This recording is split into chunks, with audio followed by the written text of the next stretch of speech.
Have you ever felt a chill crawl up your spine in an empty hall? I did, and it all began when I stepped inside Grimsby Manor.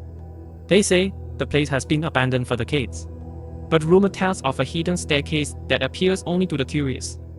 I was that curious. The moment I crossed the shattered threshold, the air turned icy. My flashlight's beam danced across peeling wallpaper and broken chandeliers.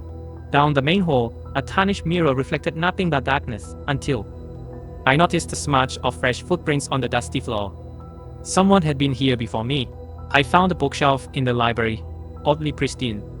My fingers itched to pull a worn volume titled Lost Pups.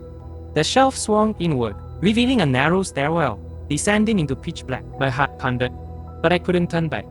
I pressed forward. Each step felt alive, as if the staircase breathed beneath me. Faint whispers crawled up the walls, calling my name in voices I almost recognized. When I reached the bottom, I stepped into a hidden chamber, lit by a single flickering bulb. Ancient family portraits lined the walls, their eyes following me. In the center stood a small wooden cot, and on it, a child sat rocking ever so gently.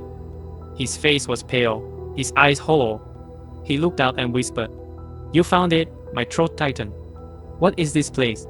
I asked. He pointed behind me. I turned and saw another set of stairs leading deeper. The boy climbed down without a sound. I followed, dread pulling in my gut. At the very bottom, I discovered a dusty nursery. Cradles rocked themselves in the gloom.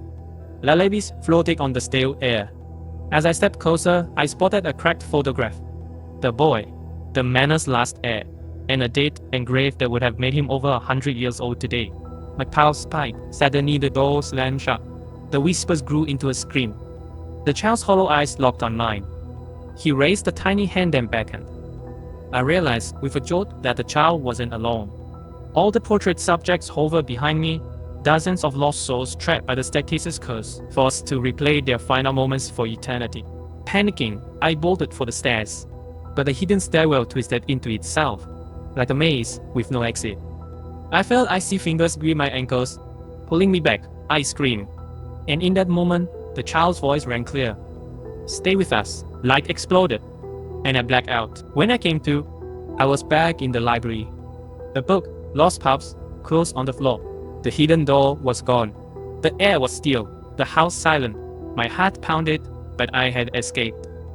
Or so I thought. Tonight, at home, I noticed footprints in my hallway dust, and in my bedroom mirror, just beyond my reflection, a small pale face peers over my shoulder.